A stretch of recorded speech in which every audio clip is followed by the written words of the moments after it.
C'est une des conséquences de la mondialisation. Beaucoup de produits voyagent. Alors, on est obligé de garantir aux consommateurs l'origine génétique, l'origine géographique, la qualité, l'absence de contaminants d'un produit avant de le mettre sur le marché. C'est une exigence qui est en train d'émerger, mais qui devient de plus en plus prégnante partout, en Nouvelle-Zélande comme en Europe.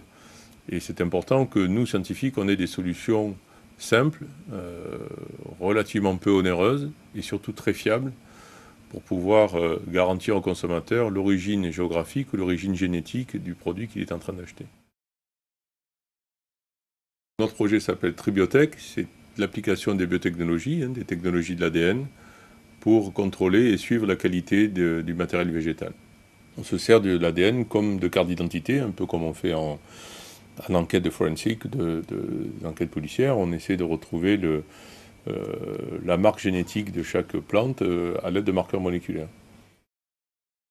On s'est associé à une petite entreprise néo-zélandaise qui s'occupe de faire de la propagation et de la sanitation de plants en utilisant des techniques de biotechnologie qu'on utilise nous aussi sur d'autres espèces.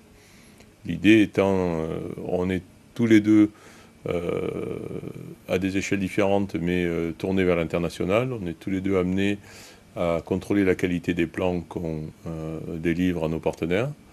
Et on est tous les deux amenés à faire voyager ces plants au travers du monde avec des contraintes de quarantaine, de qualité de plants qu'on partage au quotidien. Nous, on était au départ intéressés à appliquer ces technologies sur d'autres modèles, comme les palmiers, mais sur le blueberry, sur le kiwi, sur d'autres espèces ornementales. On avait l'occasion, le projet nous a fourni l'opportunité de tester ces techniques et d'agrandir nos connaissances, puisqu'il a fallu les adapter, bien sûr. Dumont d'Urville a joué parfaitement son rôle. C'était un projet de recherche, c'est d'abord une aventure humaine, avant tout. Bon, dans une communauté comme la communauté scientifique internationale, les contacts sont faciles. On utilise Internet, Skype très facilement. Ce qui manque et ce qui fait basculer une relation à un projet commun sont les contacts physiques, les contacts humains.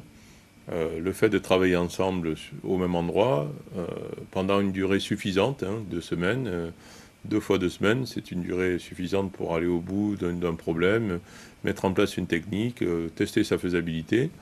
Ça peut paraître assez peu important, mais c'est vital. Le projet ne peut vivre que si les contacts humains marchent. On ne va pas rester là, c'est une collaboration qui démarre et on espère enchaîner directement sur des applications commerciales. Avec Dumont d'Urville, c'était l'occasion de vraiment commencer à travailler ensemble, arrêter de parler, puis commencer à agir.